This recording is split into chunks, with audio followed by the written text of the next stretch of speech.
শেখ হাসিনা কি দিল্লিতে থাকতে পারবেন বা তিনি থাকবেন, নাকি তাকে অন্য কোনো দেশে পাঠিয়ে দেওয়া হবে? কাতার, যুক্তরাজ্য কিংবা রাশিয়া, অথবা রাশিয়ার মধ্যপ্রাচ্য অন্য কোনো রাষ্ট্র যেমন চেচেনিয়া কিংবা আজারবাইজান। এ সকল কথা কিন্তু ব্যাপকভাবে আলোচিত হচ্ছে সেই জুলাই আগস্ট বিপ্লবের পর থেকে। আমরা শুনে আসছিলাম যে শেখ হাসিনা ইংল্যান্ডে যাবেন এবং ভারত চেষ্টা করছিল ইংল্যান্ডে তাকে পাঠানোর জন্য, কিন্তু ইংল্যান্ড রাজি হয়নি। তারপর কি হলো, শেখ হাসিনা এবং শেখ রেহানা অনেকটা বাধ্য হয়ে ভারতে থাকলেন। আমাদেরকে জানানো হয়েছিল বা বাংলাদেশে ধরনের প্রচারণা হয়েছিল যে ভারত কোনো অবস্থাতে শেখ হাসিনাকে অ্যাভেল করতে চাচ্ছে না বা রাখতে চাচ্ছে না। তাকে মধ্য এশিয়ার যে কোনো একটি দেশ, সরাসরি রাশিয়া নয়, তবে রাশিয়ার মদতপুষ্ট যে সকল দেশ রয়েছে, যেমন আজারবাইজান আছে, চেচেনিয়া আছে, এ সকল দেশে তাকে পাঠানো হবে। তো এই যখন আলাপ আলোচনা ইউনূসের জমানাতে হচ্ছিল, মূলত এই কারণে যে ডক্টর মোহাম্মদ ইউনূসের প্রভাব এত বেশি, এত বেশি যে ইউনূসের কথায় ভারত চলে। ডক্টর মোহাম্মদ ইউনূসকে এমন একটা অবস্থায় নিয়ে যাওয়া হয়েছিল যে ইউনূস যেভাবে চাইবেন জনাব নরেন্দ্র মোদী সেভাবেই কাজ করবেন।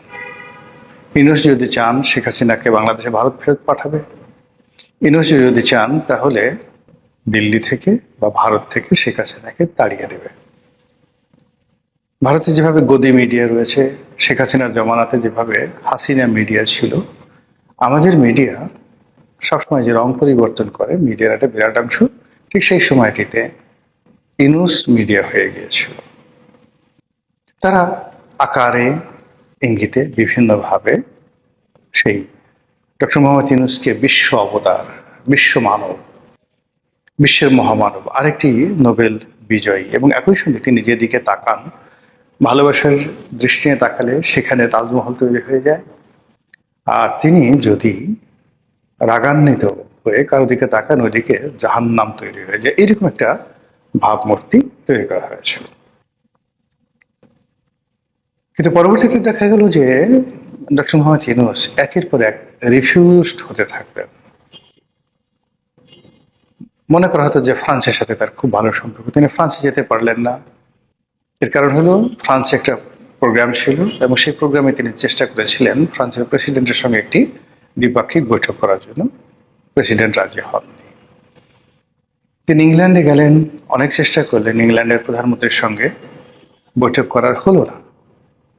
তিনি তার জীবনের শেষ দিন পর্যন্ত নরেন্দ্র মোদীর সঙ্গে, এমনকি জয়শঙ্করের সঙ্গে পররাষ্ট্রমন্ত্রী, অথবা অমিত শাহ, অথবা অ্যাটলিস্ট অজিত দোভাল, তাদের সঙ্গে একটা বৈঠক করার জন্য হয়নি। প্রাণঘাত চেষ্টা করেছেন। উল্টো যেটা করলো সেটা হলো ভারত সেখানে বলে দিল যে তারা শেখ হাসিনার সঙ্গে আছে, শেখ হাসিনা তাদের মেহমান, যতদিন ইচ্ছা ততদিন তিনি সে দেশে থাকবেন। এবং ভারতের সব দলের মতের যারা রাজনীতিবিদ রয়েছেন তারা একত্রে জয়েন্ট মিটিং করলেন নজিরবিহীনভাবে পার্লামেন্ট হাউসে। নরেন্দ্র মোদীর নেতৃত্বে ওখানে কংগ্রেস থেকে শুরু করে আঞ্চলিক সকল দল, মমতা ব্যানার্জি সহ, লালু প্রসাদ যাদবের দল সহ, নীতিশ কুমারের দল সহ, বিহারের সবাই মিলে বৈঠক করে তারা সম্মিলিতভাবে সিদ্ধান্ত নিলেন যে আমাদের অকৃত্রিম বন্ধু দেশ বাংলাদেশ, সেই বাংলাদেশে একটা রাজনৈতিক টারমাইল চলছে। আমাদের পরীক্ষিত বন্ধু আওয়ামী লীগ এবং শেখ হাসিনা আমাদের আশ্রয় আছে, ফলে বাংলাদেশে একটি গণতান্ত্রিক পরিবেশ, ন্যায় বিচার, সুশাসন প্রতিষ্ঠিত না হওয়া পর্যন্ত আমরা এই অন্তর্বর্তীকালীন সরকারের সঙ্গে কোনো সম্পর্ক রক্ষা করব না। আর দ্বিতীয়ত, আমরা শেখ হাসিনাকে আশ্রয় দেব এবং তার সঙ্গে থাকব। এবং পররাষ্ট্র মন্ত্রণালয়ের পক্ষ থেকে যে কথাটি বলা হলো যে শেখ হাসিনার সঙ্গে যদি আমরা এই মুহূর্তে বেইমানি করি বা কোনো রকম অবন্ধুসুলভ আচরণ করি, তাহলে সারা দুনিয়াতে ভারত সম্পর্কে একটা নেতিবাচক মেসেজ চলে যাবে যে ভারত এমন একটা রাষ্ট্র, তারা শুধুমাত্র শোষণ করে অথবা তারা প্রয়োজনে কাউকে ব্যবহার করে, কিন্তু কারো বিপদের সময় তারা দাঁড়ায় না। কাজী সেই ভাবমূর্তি তারা তৈরি করতে চাচ্ছে না, তারা শেখ হাসিনার সঙ্গে থাকবে। এরপরে ডক্টর মোহাম্মদ ইউনূস ক্ষান্ত হয়ে যায় এবং ধীরে ধীরে তার চেয়ে সাম্রাজ্য, মানে সারা পৃথিবীর মিডিয়া তার কথা বলবে, IMF, বিশ্ব ব্যাংক, ওয়ার্ল্ড ব্যাংক তার পিছনে পিছনে ছুটবে টাকার বস্তা নিয়ে, বাংলাদেশের ডলার পাউন্ড রাস্তাঘাটে উঠতে থাকবে, বিশ্বের সমস্ত রাষ্ট্রপতি, মানে এখানে দুজন রাষ্ট্রপতি বা সরকার প্রধান বাংলাদেশে ডক্টর ইউনূসের সঙ্গে এসেছিলেন। একটা হলো পূর্ব তিমুরের যিনি প্রেসিডেন্ট, তিনি বাংলাদেশে এসেছিলেন বিকজ তিনিও ডক্টর মোহাম্মদ ইউনূসের সঙ্গে নোবেল পুরস্কার পেয়েছেন। আর আনোয়ার ইব্রাহিম, মালয়েশিয়ার যে বর্তমান প্রধানমন্ত্রী, তার সঙ্গেও তার একটা ব্যক্তিগত বন্ধুত্ব আছে এবং তার প্রেক্ষিতে তিনি বাংলাদেশে এসে ডক্টর মোহাম্মদ ইউনূসের সঙ্গে একটা পারিবারিক বৈঠক করে গেছেন। এটাকে নিয়ে সেই ডক্টর মোহাম্মদ ইউনূসের যারা লোকজন তারা বলার চেষ্টা করেছিলেন যে কি দেখো এবং কি জানো তোমরা।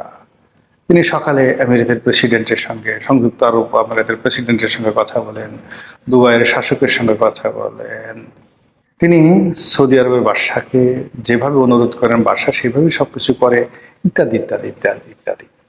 কিন্তু ধীরে ধীরে ধীরে ধীরে এই সকল যে মিথ্যাচার, সেই মিথ্যাচার যখন প্রমাণিত হলো, তার সমস্ত পর্দাগুলো সরে গেল।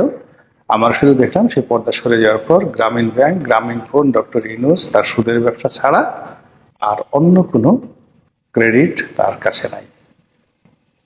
এইভাবে ইউনূসের জমানা শেষ হলো, এখন তারেক রহমান সাহেবের জমানা শুরু হয়েছে। একই অবস্থা। শেখ হাসিনাকে নিয়ে যেভাবে মিডিয়া মাতামাতি করত, ডক্টর ইউনূসকে নিয়ে যেভাবে মাতামাতি করত, একইভাবে তারেক রহমান সাহেব, তার স্ত্রী জুবাইদা রহমান, তার সন্তান জাইমা রহমান থেকে শুরু করে এমনকি তার যে বডিগার্ড, এমনকি যে তার গাড়ির সামনে যারা দৌড়াদৌড়ি করে, তাদেরকেও রীতিমতো হারকিউলিক্স বানিয়ে আমাদের মিডিয়াগুলো একের পর এক খবর ছাপিয়ে যাচ্ছে। কি করলে তারেক রহমান সাহেব খুশি হবেন? কি করলে বিএনপি সদয় হবে? এবং কি করলে বিএনপির যারা প্রতিপক্ষ তারা অপমানিত হবে, লাঞ্ছিত হবে?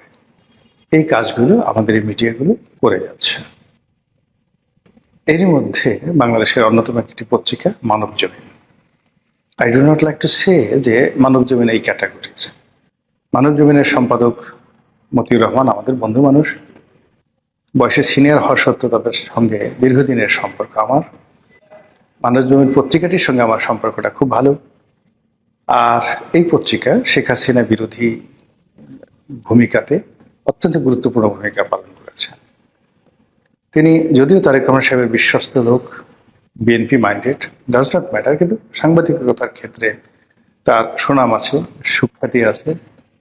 তারপর তিনি যে কৌশলে সংবাদপত্র পরিচালনা করেন, মালিক হিসেবে, সম্পাদক হিসেবে যেভাবে তার যে সম্পাদকীয় নীতি অনুসরণ করেন, এটি বাংলাদেশে ব্যতিক্রম, সঙ্গতির কারণে ব্যতিক্রম। তো সেই মানবজমিনের একটি খবর রীতিমতো এখন সামাজিক যোগাযোগে ভাইরাল হয়ে গেছে এবং সে রিপোর্ট করেছে না ফটো কার্ড করেছে আমি বলতে পারবো না, কিন্তু ফটো কার্ডটি আমি দেখেছি আমার ইউটিউবেও, আমার যে ফেসবুক আছে সেখানে আমি আবার সেটা শেয়ার করেছি। সেখানে যেটা বলার চেষ্টা করছে, আমরা যে সাংবাদিক আমরা জানি যে এই ধরনের রিপোর্ট সাধারণত যখন খবরের দুর্ভিক্ষ চলে, মানুষের কোনো অ্যাটেনশন থাকে না, তারপর দেশে মানে মানুষ পড়বে এরকম কোনো খবর থাকে না, তখন এই ধরনের না ডানে না বামে এরকম খবর আসলে পত্রপত্রিকাগুলো ছাপায়। তো সেইভাবেই আসলে শেখ হাসিনাকে এই মুহূর্তে উপস্থাপন করা হয়েছে যে তিনি দিল্লিতে আছেন এবং তিনি বলছেন যে মরে গেল দিল্লিতে থাকবো, তৃতীয় কোনো দেশে যাব না। ধরি মাছ নাসুই পানি এইভাবে বলে যেটা বোঝানোর চেষ্টা করছে যে দিল্লির সরকার একটা সময় থেকে প্রস্তাব দিয়েছিল কাতারে তার বসতি তৈরি করে দেওয়ার জন্য। ডক্টর মোহাম্মদ ইউনূসের দাবি ছিল যে তিনি ভারত ছেড়ে চলে যান, ইত্যাদি ইত্যাদি, হাঙ্কি পাঙ্কি ABCD মিলিয়ে একটা রিপোর্ট তৈরি করা হয়েছে। কিন্তু সেই রিপোর্টের যে মেসেজ, সেই মেসেজ জনগণের মধ্যে বেশ যাকে বলা ইতিবাচক, নেতিবাচক, পক্ষে বিপক্ষে সাড়া ফেলেছে এবং সবাই এখন সেই মানব জমিনের রেফারেন্স দেওয়ার চেষ্টা করছে যে হঠাৎ এই কাজ কেন হলো। আমি তো আগেই বললাম যে যেহেতু আমার সাংবাদিকতার ব্যাকগ্রাউন্ড আছে, আমি যেভাবে এখন কন্টেন্ট তৈরি করছি, আপনারা যেভাবে শেখ হাসিনার যে কোনো একটা কথা শোনার সঙ্গে সঙ্গে একটু আপনার পঞ্চেন্দ্রিয় খাড়া করেন এবং বোঝার চেষ্টা করেন, শোনার চেষ্টা করেন যে দেখে কি বলে ইত্যাদি ইত্যাদি। তো তদ্রূপ এখন যেহেতু সারা বাংলাদেশে ডিজেল ক্রাইসিস চলছে, সরকারের কোনো দৃশ্যত সফলতার গুণগান গাওয়ার মতো কোনো অবস্থা নেই, সরকার যেভাবে ফ্যামিলি কার্ড, যেভাবে হালকাটা যে সমস্ত কর্মসূচি তারা শুরু করেছিল, সেই কর্মসূচি নিয়ে এই মুহূর্তে দেশের যে ক্রাইসিস সেটি নিয়ে এগোনো যাচ্ছে না। অথচ সরকারকে একটু হেল্প করা দরকার, জনগণের দৃষ্টি একদিকে রাখা দরকার। এবং তারই প্রেক্ষিতে এই যে একটা খবর তৈরি হলো, এখন এই খবর দ্বারা বিএনপির কোনো উপকার হবে কি হবে না, শেখ হাসিনার কোনো ক্ষয়ক্ষতি হবে কি হবে না, ভারত কি রাজি খুশি হবে কি হবে না, কিন্তু মানুষজনকে ব্যস্ত রাখা গিয়েছে। এখানে আমি আগে যেটা বললাম যে যদি এটার পেছনে এরকম কোনো উদ্দেশ্য থাকে এই খবরের পেছনে, যে তারেক রহমান সাহেব ক্ষমতায় এসেছেন, তার সঙ্গে খুব দ্রুত ভারতের একটা দফা রফা হয়ে যাচ্ছে এবং তারেক রহমান সাহেব যেভাবে চাইবেন ভারত ওভাবেই শেখ হাসিনাকে বাংলাদেশে হস্তান্তর করবে, অথবা তারেক রহমান সাহেবকে খুশি করার জন্য শেখ হাসিনাকে ভারত থেকে বের করে দেওয়া হবে, তিনি কোথায় গিয়ে থাকবেন বা না থাকবেন ইত্যাদি কোনো বিষয় নয়। এই জিনিসগুলো যারা বিশ্বাস করতে চাচ্ছেন তারা এই খবরটিকে মানে অ্যাজ এ প্রাইম ফ্যাক্টর হিসেবে নিজেদের সামনে রেখে বেশ কিছুদিন তারা একটা জলি মাইন্ডে কাটাবেন যে আমাদের দল ক্ষমতায় আসছে, এখন ভারতের সাথে ভালো সম্পর্ক হবে, সীমান্তে গুলাগুলি হবে না, ভারত থেকে ডিজেল আসবে, তারপরে ভারতের সঙ্গে চোখে চোখ রেখে আমরা করতে পারবো, সমতার ভিত্তিতে আমাদের সাথে সম্পর্ক হবে। আর আওয়ামী লীগ বা শেখ হাসিনা কোনো ফ্যাক্টর না, আমরা বাংলাদেশে যে আওয়ামী লীগকে নিষিদ্ধ করেছি এটা ভারত মাইন্ড করেনি, ফলে আগামীতে আওয়ামী লীগ নামে কোনো দল থাকবে না। এখানে আওয়ামী লীগের যারা লোকজন আছে তারা যদি সরকারের কাছ থেকে লাইসেন্স নেয়, তারেক রহমান সাহেব মাননীয় প্রধানমন্ত্রী তার হাতে পায়ে ধরে নতুন একটা রাজনৈতিক দল গঠন করার জন্য অনুমতি দেওয়া যেতে পারে। সেটার নাম বাকশাল হতে পারে, টাকশাল হতে পারে, আওয়ামী লীগের প্রতিপক্ষে আওয়ামী লীগ হতে পারে, ভাওয়ামী লীগ হতে পারে। তো এরকম মানে ক্ষমতা কেন্দ্রিক যে একটা ভাবসাব রয়েছে, চিন্তা চেতনা রয়েছে, যারা করতে চান তাদের জন্য মানব জমিনের এই রিপোর্টটি বা এই ফটোকার্ডটি একটা প্লাস হবে।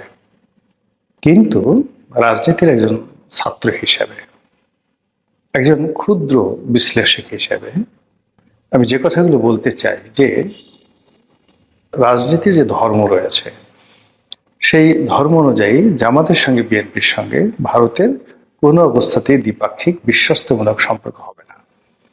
কৌশলগত একটা সাময়িক সম্পর্ক হতে পারে, কিন্তু এই সম্পর্ক দীর্ঘমেয়াদী হবে না।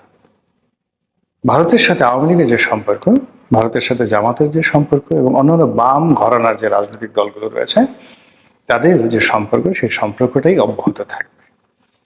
বুঝতে হবে যে ভারত এমন একটা দেশ যে দেশে চন্দ্রগুপ্ত মৌর্য জন্মগ্রহণ করেছেন, চাণক্য জন্মগ্রহণ করেছেন, যে দেশে মহাভারত রচিত হয়েছে, যে দেশে রামায়ণ রচিত হয়েছে, সেই দেশে তাদের যে পলিটিক্যাল জিনিয়াসনেস বাই বর্ন থাকে, সেই পলিটিক্যাল জিনিয়াসনেস নিয়ে আমরা এই বাংলায় ভারতকে বাধ্য করব শেখ হাসিনাকে কাতার পাঠিয়ে দিতে, আর ভারত বাংলাদেশকে খুশি করার জন্য সেই কাজটি করবে। এটা চিন্তা করা, চিন্তার উপর স্থির থাকা বা এই ধরনের স্বপ্ন দেখা অনেকের ক্ষেত্রে সম্ভব হলেও আমার ক্ষেত্রে সম্ভব নয়। মহান আল্লাহ আমাদের সবাইকে হেদায়েত দান করুন, হেফাজত করুন। আসসালামু আলাইকুম ওয়া রাহমাতুল্লাহি ওয়া বারাকাতুহু।